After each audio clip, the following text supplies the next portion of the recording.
उत्तर पश्चिम बंगोपसागर एवं पश्चिमबंगर उपकूलवर्ती अंचल उपरे लघुचाप क्षेत्र सक्रिय रही।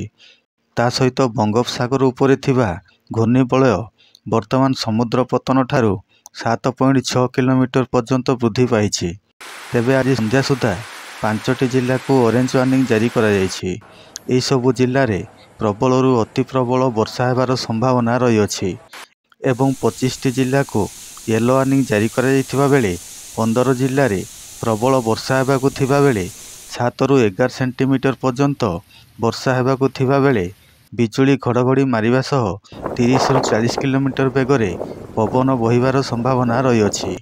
बाकी 5 जिल्ला रे मध्यम धरणर वर्षा हेबाकु थिबा बेले बिजुली घड़घड़ी मारिबा सह 30 ରୁ 40 किलोमीटर बेगरे पवन बहिबार संभावना रही अछि। तेबे चलंतु जानिबा केउं सबु जिल्ला रे प्रबल वर्षा हेबा सह बिजुली घड़घड़ी मारिबो एवं पवन बहिबो। तेबे से सबुर संपूर्ण विवरणी जानिबा पई आम भिडियोटी को शेष पर्यंत देखंतु। जदि आपण माने आम चैनलटी को सब्सक्राइब करिनांती तेबे आम चैनलटी को सब्सक्राइब कर दियंतु एवं पाखरे थिबा बेल आइकन टी को दबाई दियंतु, जहा फल रे आपण माने आम चैनल रो पाणीपाग संबंधी समस्त तथ्य सबुदिन पाई परिबे। 25 सेप्टेम्बर बेलू उत्तर पश्चिम बंगोपसागर रे आउ एक लघुचाप क्षेत्र सृष्टि हेबार संभावना रही अछि।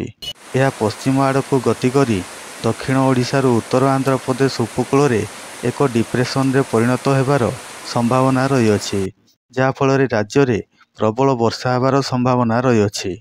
तेबे ऑरेंज वार्निंग जारी करा जायथिबा 5 जिला हेउछि मालकानगिरी, कोरापुट, केन्दुझर, मयूरभंज, सुंदरगढ़। एही सबु जिल्ला रे प्रबलरू अति प्रबल वर्षा हेबार संभावना रही अछि। येलो वार्निंग जारी करा जायथिबा 25 जिला गुड़िक मध्यरु 15 जिला जोंठी प्रबल वर्षा हेबो।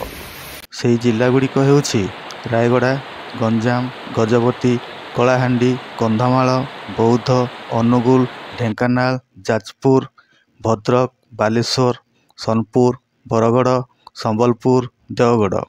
येलो वार्निंग जारी करा जायथिबा बाकी 10 जिला हेउछि नुआपड़ा, बलांगीर, नवरंगपुर, नयागढ़, खोर्धा, पुरी, कटक, जगतसिंहपुर, केन्द्रापड़ा, झारसुगुड़ा।